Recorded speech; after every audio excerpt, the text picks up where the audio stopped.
लोकसभा चुनाव 2024 के नतीजे जब से सामने आए हैं, सियासी घमासान देखने को मिल रहा है। एक तरफ नरेंद्र मोदी तीसरी बार प्रधानमंत्री बनने के लिए कमर कस चुके हैं, तो वहीं दूसरी तरफ इंडी गठबंधन वाले अब भी सरकार बनाने की तिकड़म में जुटे हैं। इन चुनाव नतीजों के बाद जहां नीतीश कुमार और चंद्रबाबू नायडू किंग मेकर की भूमिका में हैं, तो वहीं कांग्रेस नेता राहुल गांधी भी एक बड़े नेशनल लीडर बनकर उभरे हैं। आज भले ही इंडी गठबंधन की सरकार नहीं बन रही, लेकिन मोदी सरकार को आसानी से न जीतने देने वाले राहुल गांधी का राजनीतिक कद जरूर बढ़ गया है।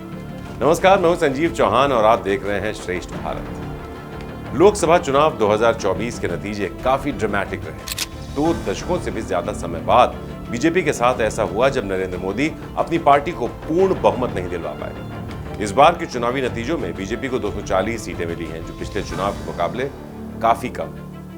तो इसी से पता चलता है कि बीजेपी का प्रदर्शन इस बार काफी खराब रहा है। दूसरी तरफ इंडी गठबंधन की नेतृत्व करने वाली कांग्रेस है, जिसकी झोली इस बार देश की जनता ने खुशियों से भर दी। विपक्षी गठबंधन भले ही सरकार बनाने की स्थिति में ना हो, लेकिन चुनाव नतीजों के बाद कांग्रेस समेत कई विपक्षी दलों को नया जीवन दान जरूर मिल गया है। खुद कांग्रेस के पांव से निकली जमीन अब काफी हद तक वापस आ गई है, जिसकी झलक राहुल और प्रियंका गांधी के चेहरों पर साफ तौर पर देखी जा सकती है। भविष्य में भी कांग्रेस के बेहतर प्रदर्शन के लिए गांधी परिवार ने अपने प्रयास शुरू कर दिए हैं। न सिर्फ देश में, बल्कि खासतौर पर यूपी में भी राहुल गांधी और कांग्रेस को मजबूती मिली। राहुल गांधी ने मां सोनिया गांधी की राजनीतिक विरासत रायबरेली की सीट तो बचाई ही, साथ ही अमेठी की खोई हुई सीट पर भी एक बड़ी जीत दर्ज की। यूपी में इस बड़ी सफलता का श्रेय राहुल गांधी की भारत जोड़ो यात्रा के साथ साथ प्रियंका गांधी की ताबड़तोड़ रैलियों को भी दिया जा रहा है, जिन्होंने अकेले डटकर मोदी ब्रिगेड का सामना किया और हर बार का जबरदस्त तरीके से पलटवार किया। आपको याद होगा, पिछले साल के अंत में हुए 5 राज्यों के विधानसभा चुनाव में कांग्रेस को करारी हार मिली थी, जिसके बाद उसके साथी दल कांग्रेस से किनारा करने लगे। उस वक्त फिर से कांग्रेस के अस्तित्व पर सवाल उठाए जा रहे थे। यहाँ तक कि सोनिया गांधी के राज्यसभा जाने के फैसले से भी ये लगने लगा था लोगों को कि अब रायबरेली से कांग्रेस का रिश्ता खत्म। लेकिन गांधी परिवार के गढ़ में सोनिया ने राहुल को जिस उम्मीद के साथ उतारा, उस पर राहुल भी खरे उतरे और उन्होंने मां के सपने को साकार करते हुए इतिहास रच दिया। राहुल ने इस चुनाव में न सिर्फ अपनी मां की विरासत को बचाया, बल्कि करीब 4 लाख वोटों के बड़े अंतर से जीत भी दर्ज की। आंकड़ों की माने तो 94% पोलिंग बूथों पर राहुल को जीत मिली है और ऐसा पहली बार हुआ है जब उन्हें हर तबके के वोटर्स ने वोट दिया है।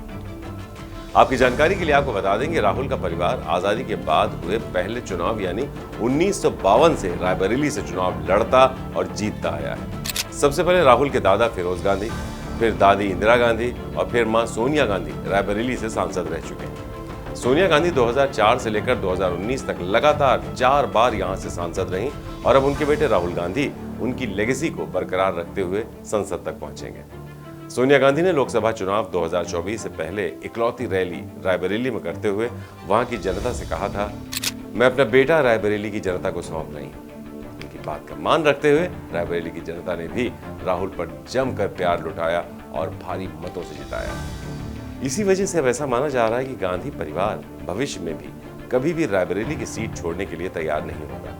भले ही राहुल गांधी केरल की वायनाड सीट छोड़ दें, लेकिन वो रायबरेली की जनता का साथ कभी नहीं छोड़ेंगे।